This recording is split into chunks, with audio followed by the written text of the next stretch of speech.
तो गाइज़ ये है आज 26 फरवरी 2026 डे 17 का जो टारगेट है मेरा उसकी टू डू लिस्ट है। ज्योग्राफी में विश्व की प्रमुख फसलें टॉपिक मुझे आज रिवाइज करना है। हिंदी में संज्ञा, सर्वनाम, विशेषण, क्रिया, इन 4 टॉपिक्स का मुझे रिवीजन करना है। एक प्रैक्टिस सेट लगाना है मुझे, और करंट अफेयर, आज की करंट अफेयर वो पूरी करनी है मुझे। नमस्ते दोस्तों, welcome back to my another blog.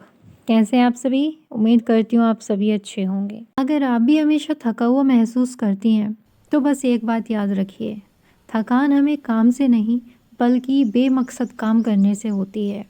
जब आपके सामने एक बड़ा सपना होता है तो वो थकान अपने आप कम हो जाती है। तो बड़े गैप का इंतज़ार मत करिए, क्योंकि छोटे छोटे कदम ही हमें मंजिल तक पहुँचाते हैं। हम कहते हैं कि टाइम नहीं है, पर क्या हमने चेक किया कि आज हमने रील्स देखने में कितना टाइम बिताया? वही 15 मिनट अगर एक करंट अफेयर्स का टॉपिक पढ़ लिया होता तो आज हम एक कदम आगे होते। अपनी प्राथमिकता बदलिए, ज़िंदगी अपने आप बदल जाएगी। तो दोस्तों, बहुत सी जो हाउसवाइफ्स होती हैं उनका यही सवाल होता है कि दिन भर काम के बाद इतनी थकान होती है कि किताबें उठाने का मन ही नहीं करता। सच कहूँ ना तो मैं भी कोई सुपर वुमन नहीं हूँ, और ना ही देखिए मैं 100% आपको कॉन्फिडेंट तो हूँ, बट ओवर कॉन्फिडेंट नहीं हूँ मैं कि हाँ, कि मैं कुछ भी हो जाए कि मैं ये सुपर टेट क्लियर कर ही दूँगी। लेकिन ये है कि मैं छोटी छोटी कोशिश कर रही हूँ। बाकी देखिए आगे क्या होता है, किस्मत है, लेकिन अपनी तरफ से कोई कमी नहीं होनी चाहिए। तो थकान मुझे भी होती है, पर ये सवाल ना खुद से पूछना चाहिए कि क्या हम पूरी ज़िंदगी सिर्फ थकना चाहते हैं या कुछ बनकर अपनी थकान की कीमत वसूलना चाहते हैं। हमारे लिए ना कोई फिक्स्ड टाइम नहीं होता। मेरा आप सभी से ये टिप है कि बड़े गैप का इंतज़ार मत करो।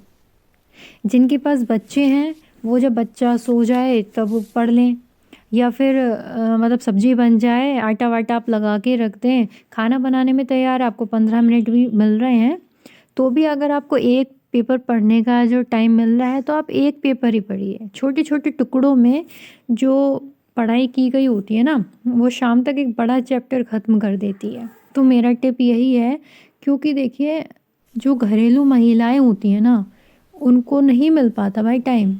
कुछ बच्चे लाइब्रेरी जाते हैं, हॉस्टल में रह रहे हैं, रूम लेके रह रहे हैं, उनका क्या है कि रात को 2-2 बजे तक वो पढ़ रहे हैं, उस सुबह दिन में 2-2 बजे तक सो रहे हैं। वो उनका क्या है, उन पे कोई ज़िम्मेदारी नहीं है, सिर्फ उनको ना पढ़ना है। 12-12 घंटे भी पढ़ सकते हैं लगातार।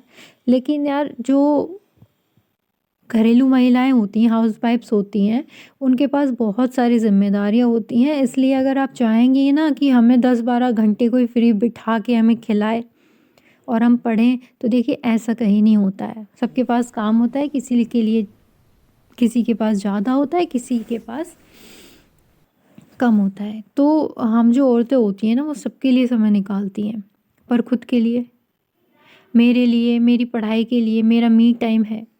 जब मैं किताब खोलती हूँ तो मैं किसी की बहू या माँ नहीं, सिर्फ एक स्टूडेंट होती हूँ। सिर्फ अपने दिमाग में ये बात रखिए कि आप अपने सपनों के लिए लड़ नहीं रही हैं। इसलिए किसी पे एहसान दिखाने की बजाय या अपनी फ्रस्ट्रेशन निकालने की बजाय आपको जितना टाइम मिल रहा है आप उतने टाइम में अपनी पढ़ाई मैनेज कीजिए।